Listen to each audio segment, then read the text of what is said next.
Alhamdulillahi rabbil alamin wa bihi nasta'inu ala umuri waddin wa ala alihi wa sahbihi ajma'in. Qala rabbi shrah li sadri wa yassir li amri wa hlul 'uqdatam min lisani yafqahu qawli. Ya ayyuhalladzina amanu kutiba 'alaikumus shiyam kama kutiba 'alal ladzina min qablikum la'allakum tattaqun. Wa qala aidan bil hadisil karim khairukum man ta'allama al-Qur'ana wa 'allamahu. Alhamdulillahirabbil alamin. Kita berjumpa kembali dalam rangka rutinitas kita sebagai umat muslim. Untuk kali ini Bapak akan kembali berkultum dengan tema keutamaan membaca Al-Qur'an. Bapak Ibu yang dirahmati Allah serta anak-anak yang berbahagia, di bulan Ramadan ini merupakan bulan turunnya Al-Quran. Sebagai umat muslim, kita harus rajin, gemar membaca Al-Quran, mengamalkannya dan mengajarkannya kepada orang lain. Untuk kali ini, Bapak akan menyampaikan materi kultum yang berjudul keutamaan membaca Al-Quran. Jadi ada beberapa keutamaan bila kita membaca Al-Quran. Keutamaan yang pertama adalah tentu kalau kita membaca Al-Quran dengan benar, makhrajnya, tajwidnya, bacaannya benar, fasih, tentu akan menjadi diri kita menjadi manusia yang terbaik. Manusia terbaik menurut satu Nabi adalah khairukum man ta'allama al-Qur'ana wa 'allamahu. Sebaik-baik dari kalian adalah yang mempelajari Al-Qur'an dan mengamalkannya. Tentu mempelajari di sini ada kaitannya dengan membaca Al-Qur'an. Jadi keutamaan yang pertama adalah menjadi manusia yang terbaik. Sebagaimana tadi yang Bapak sampaikan, hadisnya adalah khairukum man ta'allama al-Qur'ana wa 'allamahu. Kemudian keutamaan yang kedua adalah kita akan dikumpulkan bersama para malaikat. Ya, kita akan dikumpulkan bersama para malaikat.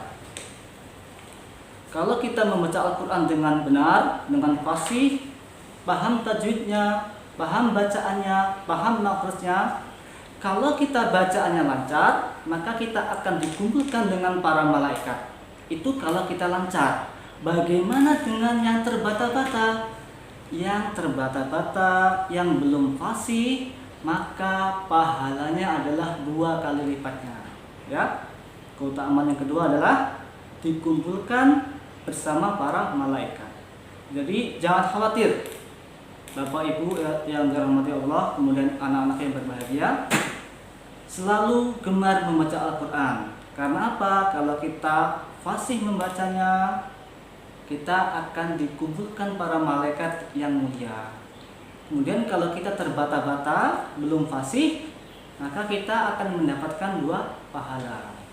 Kemudian keutamaan yang ketiga adalah ketika kita membaca Al-Quran, yaitu adalah sebagai syafaat di hari kiamat. Tentu nanti kita ketika di padang mahsyar, kita akan sendirian, tidak ada kawan, tidak ada teman, tidak ada sahabat, tidak ada yang membantu kita. Makanya kita harus gemar membaca Al-Quran. Kenapa? Karena Al-Quran nanti pada hari kiamat adalah yang akan memberikan syafaat kepada kita. Sebagaimana satu Nabi, Iqra'ul Qur'an fa innahu ya'ti yaumil qiyamati syafi'an ashabihi. Bacalah Al-Quran.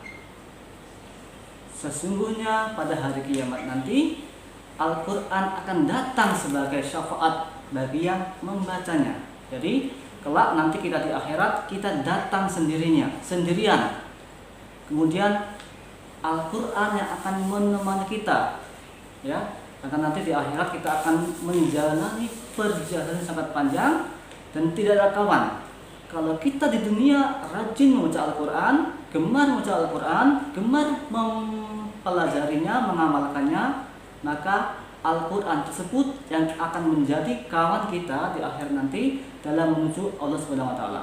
Kenapa? Karena nanti kita di akhirat syafi'an, Al-Quran sebagai penggenap atau genap. Kita sendiri ganjil di sana, maka kita akan ditemani oleh pahala membaca Al-Quran tersebut. Bapak Ibu yang dirahmati Allah serta anak-anakku yang berbahagia, keutamaan yang keempat sebagai ladang pahala. Tentu kalau kita membaca Al-Quran jelas akan mendapat pahala dari Allah Subhanahu wa taala. Sebagaimana sabda Nabi yang diriwayatkan oleh Ibnu Mas'ud, barang siapa yang membaca satu huruf dari kitabullah Al-Quran, maka baginya satu kebaikan. Barang siapa yang membaca satu huruf Al-Quran, maka baginya satu kebaikan. Dan satu kebaikan akan dilipat gandakan dengan 10 kali lipat. Satu kebaikan tadi akan dilipat gandakan dengan 10 kali lipat. Saya tidak mengatakan alif lam mim itu satu huruf, tetapi alif satu huruf, lam satu huruf, dan mim satu huruf. Maka kita harus gemar membaca Al-Quran. Mumpung di bulan yang penuh berkah ini, kita janganlah bosan-bosan kita untuk membaca Al-Quran.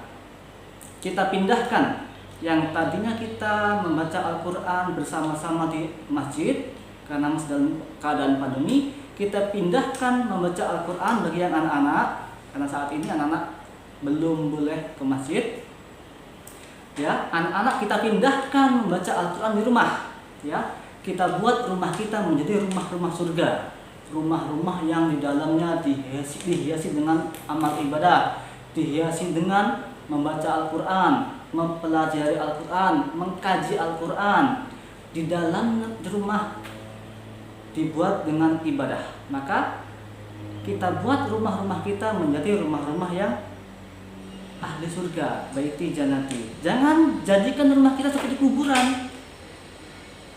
Kenapa? Kalau rumah kita tidak kita baca Al-Quran, tidak kita gunakan untuk beribadah kepada Allah, maka rumah kita akan sepi, akan suram seperti kuburan. Itu adalah sindiran Nabi Muhammad SAW kepada kita semua. Kalau rumah kita tidak kita jadikan untuk membaca Al-Quran dan beribadah kepada lainnya, ya. Mumpung ini ada kesempatan, kita pindahkan yang tadinya kita tadarus bersama di masjid, anak-anak, kemudian kita pindahkan di rumah. Supaya apa? Supaya rumah kita mendapat rahmat dari Allah Subhanahu wa taala. Keutamaan membaca yang terakhir adalah kita sebagai anak tentunya ingin berbakti kepada orang tua kita. Ingin memberikan sesuatu yang terbaik kepada orang tua kita. Ya, makanya anak-anak, barang siapa yang sanggup menghafal Al-Quran, kemudian nanti di akhirat akan pahalanya akan diberikan mahkota kepada orang tuanya. Bagi anak-anak sekalian, janganlah berputus asa untuk menghafal Al-Quran. Bagi Bapak Ibu rahimahullah dan anak-anak sekalian, mulai saat ini kita sedikit demi sedikit berusaha untuk menghafal Al-Quran, terutama bagi anak-anak sekalian, untuk diberikan hadiahnya kepada kedua orang tua kita nanti di akhirat, yaitu berupa mahkota. Sebagaimana sabda Nabi Muhammad SAW, man qara'al Qur'anu wa amila bima bihi ulbisa walidahu tajan yaumal qiyamah. Zauhu asanu min lawil samsi fi buyutin dunya law kana fihi fima dannatukum zannukum billadhi amala biha. Yang artinya, barang siapa yang membaca Al-Quran dan mengamalkan apa yang terdapat di dalamnya, Allah akan mengenakan mahkota kepada kedua orang tuanya. Barang siapa yang membaca, menghafal, mempelajari, terutama anak-anak sekalian, teman kita yang masih punya orang tua, maka kelak nanti di hari akhir Allah akan mengenakan mahkota tersebut kepada kedua orang tuanya pada hari kiamat kelak. Dan cahayanya lebih terang daripada matahari di dunia ini. maka kamu tidak akan menduga bahwa ganjaran itu disebabkan dengan membaca Al-Quran dan menghafal Al-Quran. Jadi itulah anak sekalian, 5 keutamaan membaca, mempelajari dan mengkaji Al-Quran, dan 5 keutamaan tersebut semoga kita mendapatkannya. Kenapa? Karena kita sebagai muslim dituntut untuk gemar membaca Al-Quran dan mempelajarinya. Mungkin ini kultum dari Bapak akhirul kalam. Billahi taufiq wal hidayah. Assalamualaikum warahmatullahi wabarakatuh.